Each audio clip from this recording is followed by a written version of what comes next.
Bandeko na memi bino epai ya bawazalendo eza na ndenga koyinda kosakana te bawazalendo balobi na M23 bokeba na bino soki te tozali kokota ti Rwanda. Bandeko na umena te bolandeloko. Et en République démocratique du Congo, toujours au Nord Kivu, de nouveaux affrontements auraient eu lieu ce lundi entre rebelles du M23 et combattants Wazalendo. Dans plusieurs villages du Massissi, un territoire que les Wazalendo de Lubuntu, dans la province du Maniema, avaient annoncé il y a quelques jours à nos équipes vouloir défendre. Un récit de Luc Hurtel et Véronique Pérez. Depuis la prise de Walikale le mois dernier par les rebelles du M23, appuyés par le Rwanda, les rangs des Wazalendo continuent de grossir à Lubuntu. Objectif, freiner à tout prix l'avancée ennemie vers cette province. Ici, les miliciens se disent prêts à aller combattre jusqu'au Rwanda.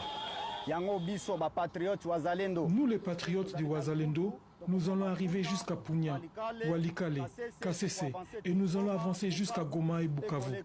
Nous allons demander l'autorisation au chef de l'État pour nous rendre jusqu'au Rwanda. C'est le Maniema qui va libérer notre pays.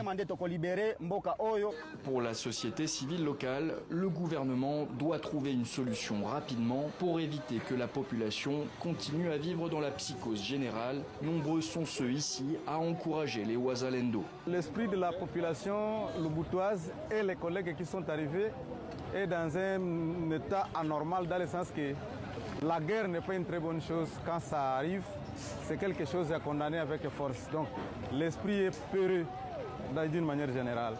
La population locale plaide pour un encadrement gouvernemental de ces jeunes volontaires. Ils sont en train de faire en sorte que de l'autre côté, les gens de l'Ouganda puissent récupérer Kisangani. Et donc c'est pour vous dire que si Kisangani tombe, et Itofacto, c'est les Maniema aussi qui tombent. Aujourd'hui, ces gens sont dans les champs de bataille, mais ils ne sont pas accompagnés. Que les gouvernements prennent des mesures dans l'urgence, soutenir ces jeunes, leur envoyer les moyens pour qu'ils se battent, pour trouver une solution catastrophique. Vous savez, on ne peut rien gagner de la guerre sans les moyens. Face aux difficultés rencontrées dans les combats contre le M23, l'armée congolaise s'appuie de plus en plus sur les Wazalendo, des milices qui recrutent quotidiennement de nouveaux combattants.